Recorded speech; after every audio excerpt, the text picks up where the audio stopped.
Hola a todos, somos estudiantes de la Escuela Profesional de Arquitectura de la Universidad Nacional Pedro Ruiz Gallo.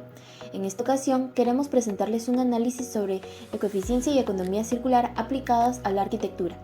Acompáñenos en este recorrido donde exploraremos cómo el diseño puede ser funcional, estético y sobre todo sostenible. Veremos cómo estos conceptos están redefiniendo la manera en que diseñamos y construimos espacios, orientándonos hacia un futuro más responsable y consciente con el medio ambiente. Ahora, para contextualizar mejor, avancemos hacia la introducción. La arquitectura contemporánea enfrenta un reto importante: crear espacios eficientes y estéticamente atractivos, pero con el menor impacto ambiental posible. Según el documento base, esto implica integrar criterios espaciales, tipológicos y materiales que favorezcan la sostenibilidad. Y es justamente en esta línea que surge la necesidad de establecer objetivos claros para nuestro análisis, los cuales veremos a continuación. Para orientar esta investigación, planteamos una serie de objetivos esenciales. Primero, comprender cómo las organizaciones espaciales pueden optimizar la iluminación y la ventilación natural. Segundo, identificar tipologías arquitectónicas que respondan de manera eficiente al contexto. Tercero, reconocer materiales sostenibles y prefabricados que reduzcan el tiempo ambiental. Y finalmente, aplicar principios de ecoeficiencia para disminuir el consumo de energía y recursos. Con estas metas claras, pasamos al primer concepto clave que sustenta nuestra propuesta: la ecoeficiencia.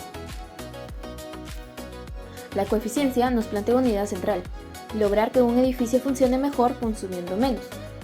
Y esto se consigue mediante estrategias pasivas, tecnologías eficientes y materiales de bajo impacto, como lo señala el documento. Para nosotros como estudiantes, este enfoque significa aprender a diseñar sin desperdiciar energía, agua ni recursos. Sin embargo, optimizar el consumo no es suficiente si los materiales no se gestionan adecuadamente durante su vida útil.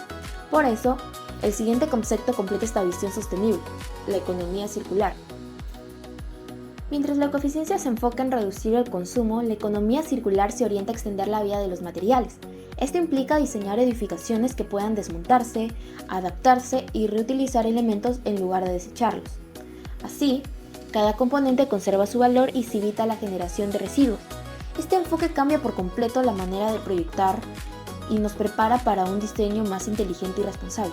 Y precisamente uno de los aspectos donde ambos conceptos se integran de forma más tangible es en la organización espacial, tema que veremos ahora.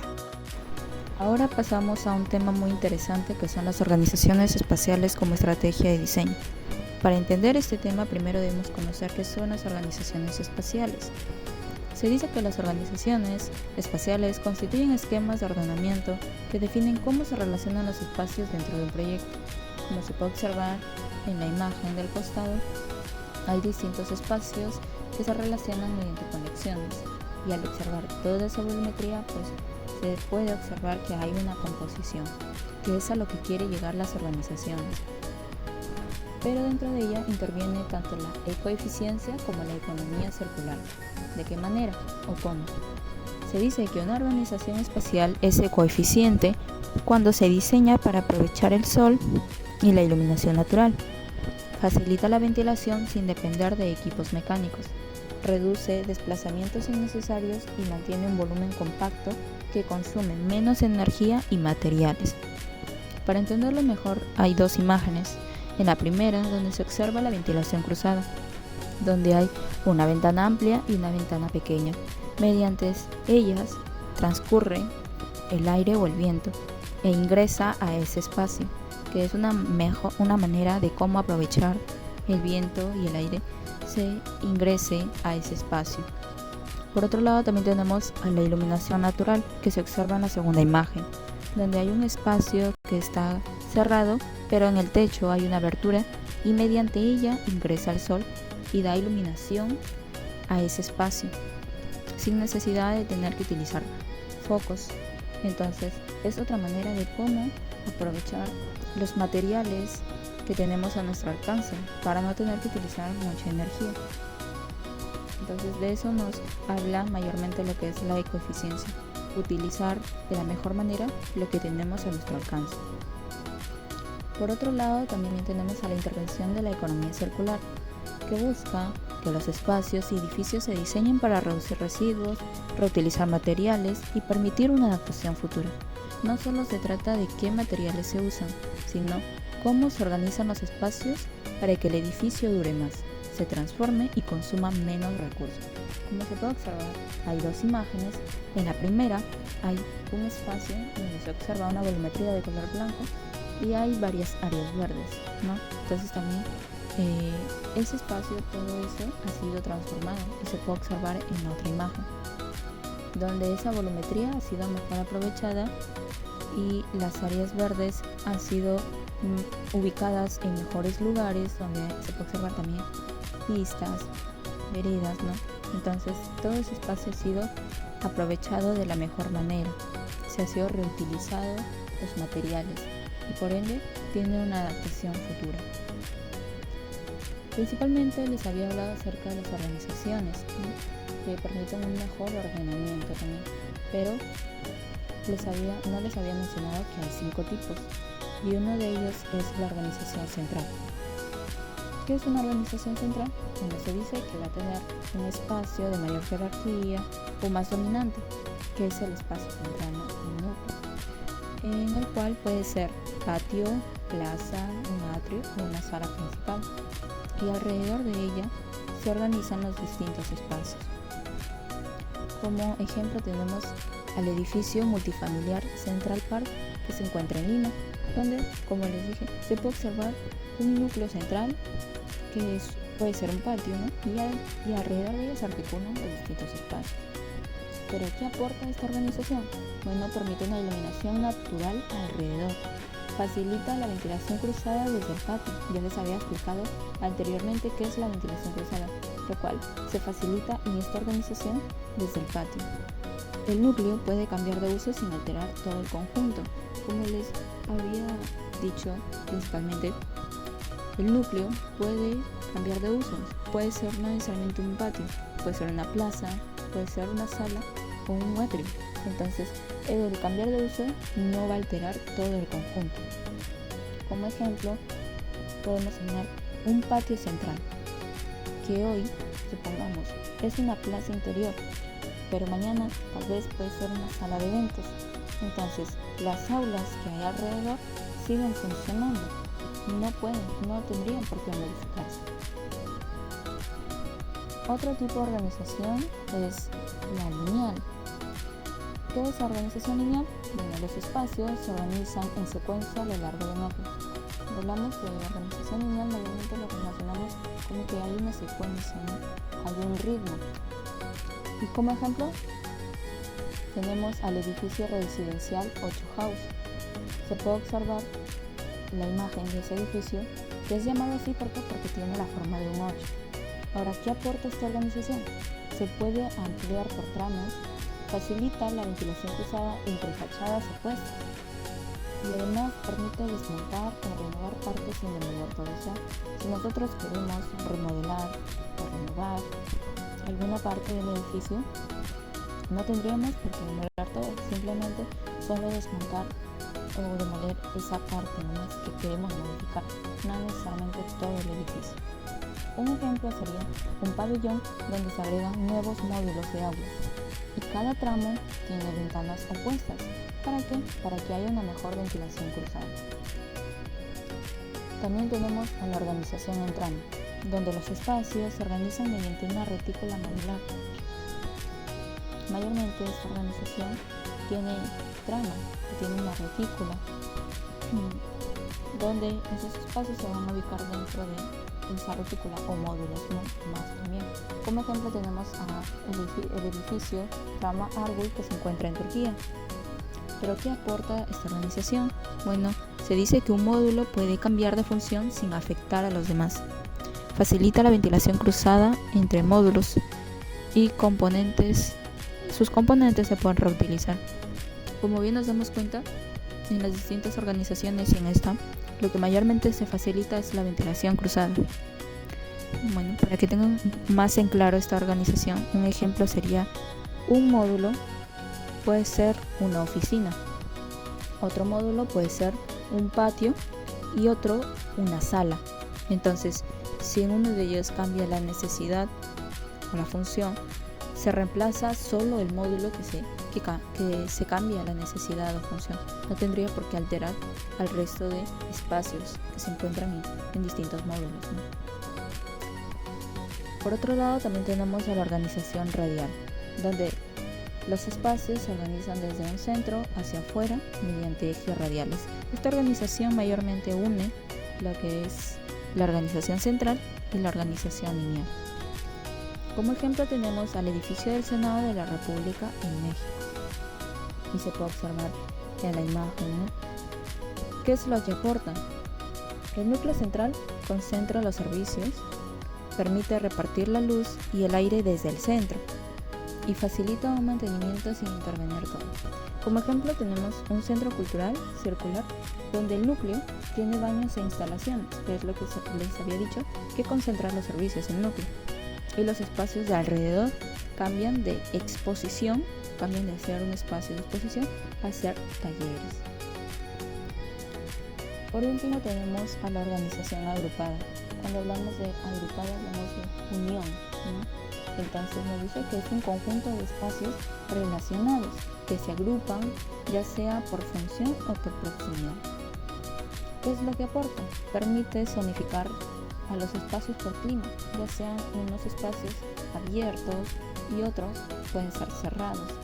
Favorece la ventilación entre volúmenes y hay una construcción por fases, o sea que hay un menos desperdicio.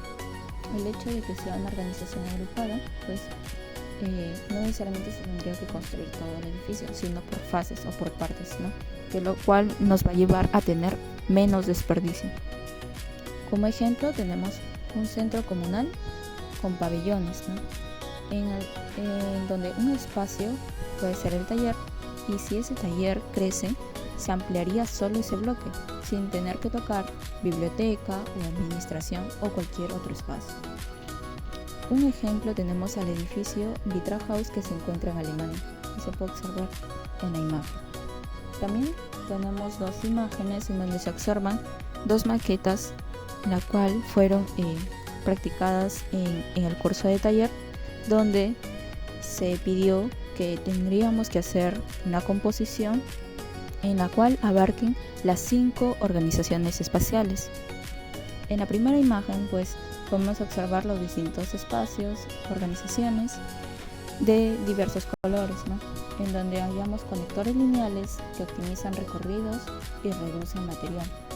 Además hay una agrupación de piezas, la cual facilita el crecimiento por partes, y hay una disposición radial que favorece la distribución natural, como se puede observar que son los espacios de color celeste. Y también podemos observar el espacio de color anaranjado que vendría a ser la organización central, ¿no? Que es el espacio de mayor jerarquía. También se puede observar los de color blanco, que son espacios en trama, ¿no? También los de color celeste, que vendrían a ser los agrupados, y también los lineales, ¿no? Que nos dan a conocer que son los espacios de color celeste que se unen mediante conexiones. Por otro lado tenemos también otra composición que también abarca las 5 organizaciones. Bueno, este tiene un sistema modular que favorece la prefabricación y menos residuos. Tiene partes desmontables y reutilizables porque hay espacios que son repetidos, ¿no? Se pueden desmontar, o sea, se cree que son flexibles. Y además tiene un eje lineal que facilita tanto la orientación solar y la ventilación cruzada. Y es así como hemos podido observar que en estas dos composiciones se adaptan esas 5 organizaciones. Tal vez no tienen las mismas formas o espacios, pero dentro de ella se adaptan esas organizaciones espaciales que en total son las 5 que hemos visto, tanto central, lineal, agrupada, en trama. Bien, como tercer punto tenemos el catálogo de los materiales de construcción. Acá encontramos a los materiales tradicionales como tierra, madera, ladrillos, concreto, hierro y acero estructural. También las cubiertas livianas, pesadas o naturales y ecológicas. En sistema de cerramiento encontramos los opacos, los livianos, los transparentes. Y en materiales de acabado tenemos los que se dedican o especifican en revestimientos interiores, revestimientos exteriores o pavimentos. Ahora, ¿en qué interviene la coeficiencia en esto? En cuanto a los materiales tradicionales como el adobe, el tapial, la quincha, hay una baja energía incorporada. Quiere decir que no necesitamos de hornos industriales.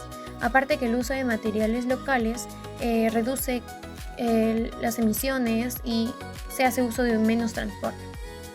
Ahora también en cuanto a concreto, el concreto ciclopio que reduce el uso de cemento. Como bien sabemos, el cemento es altamente contaminante. Tenemos materiales prefabricados que hacen un menos desperdicio en obra. Los paneles SIP que hay un alto aislamiento y un menos gasto energético en climatización.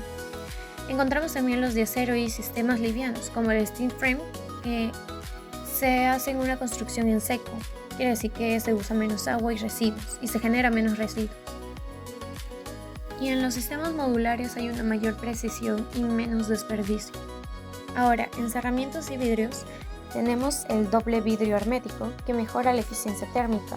Las cubiertas verdes que regulan la temperatura y absorben agua de lluvia. En cuanto a arquitectura sostenible, tenemos que el bambú genera un rápido crecimiento, es renovable. El adobe estabilizado hay una baja huella de carbono. En el concreto permeable reduce la escorrentía. Dicho esto, ¿en qué interviene la economía circular? En cuanto a la prefabricación y modularidad, permite un desmontaje y reutilización, aparte que reducen los residuos de demolición. En cuanto a los materiales naturales, pueden reincorporarse al suelo sin contaminar y hay un ciclo de vida cerrado natural.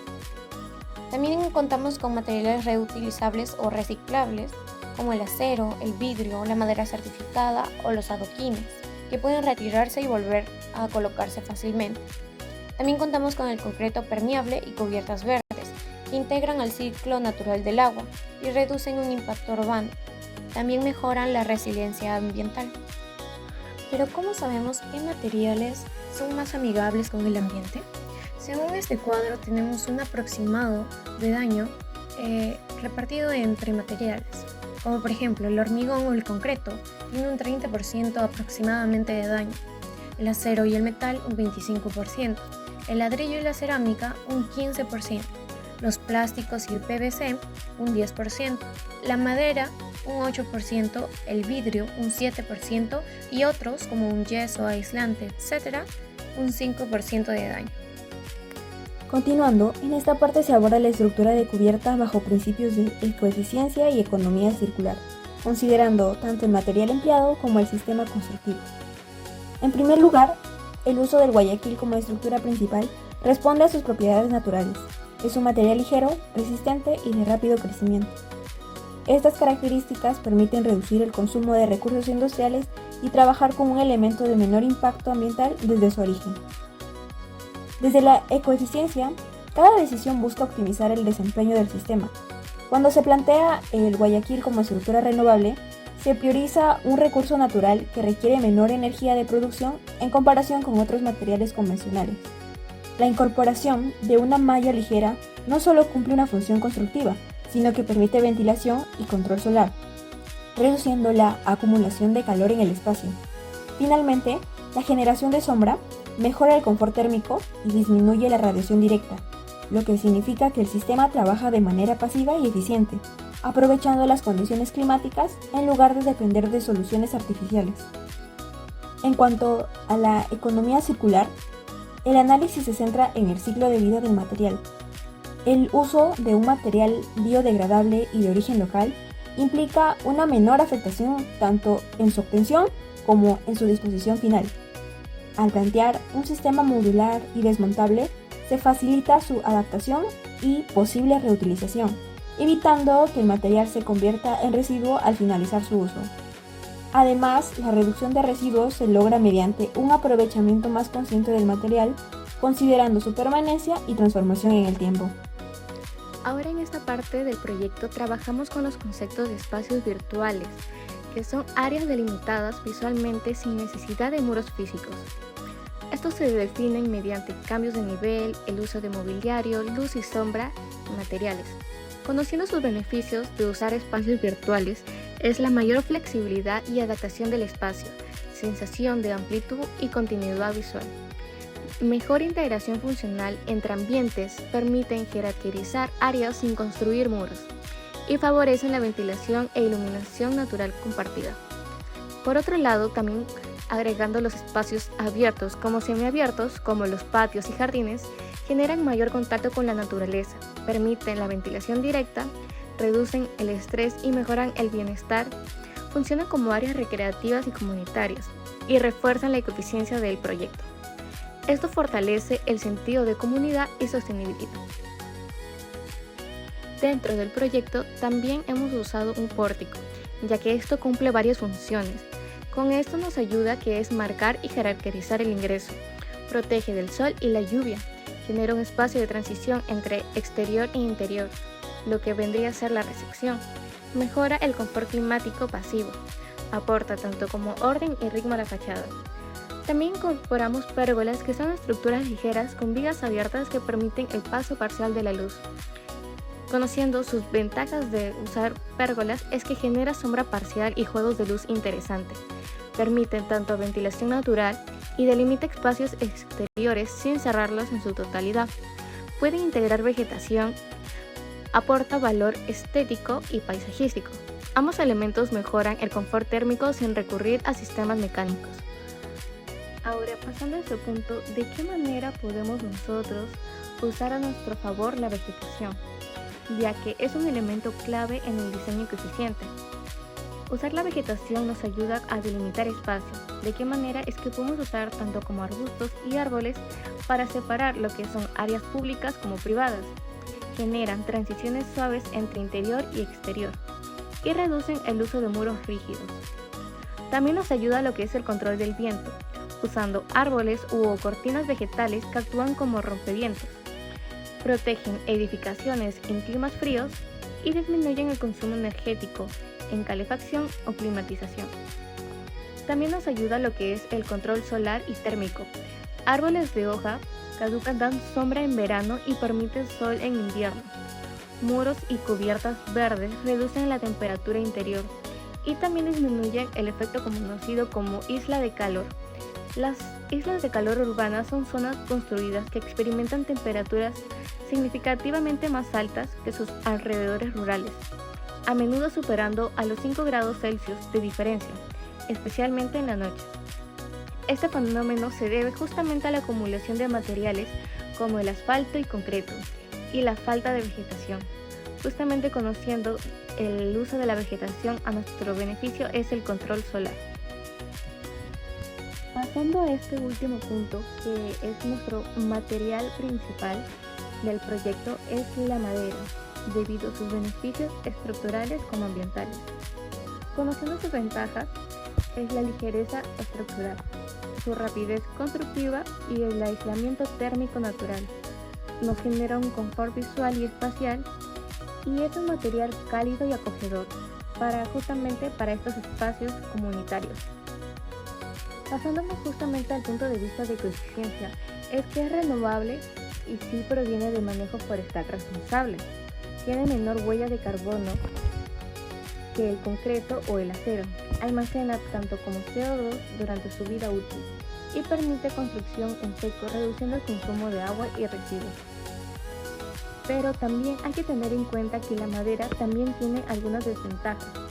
Es que requieren tratamiento contra la humedad e insectos, necesita un mantenimiento periódico y puede tener mayor costo si es certificada. Sin embargo, sus beneficios ambientales y sociales la convierten en una excelente opción para un centro comunal sostenible. En conclusión, esta propuesta integra estrategias pasivas de iluminación y ventilación, el uso de los espacios abiertos como semiabiertos y el juego de los espacios virtuales, que fomenta para esa comunidad. Elementos arquitectónicos como pórticos y pérgolas que ya hemos mencionado, uso estratégico de la vegetación y materiales sostenibles como la madera. Todo esto permite diseñar un centro comunal ecoeficiente, funcional y confortable y ambientalmente responsable, promoviendo la economía circular y reduciendo el impacto ambiental.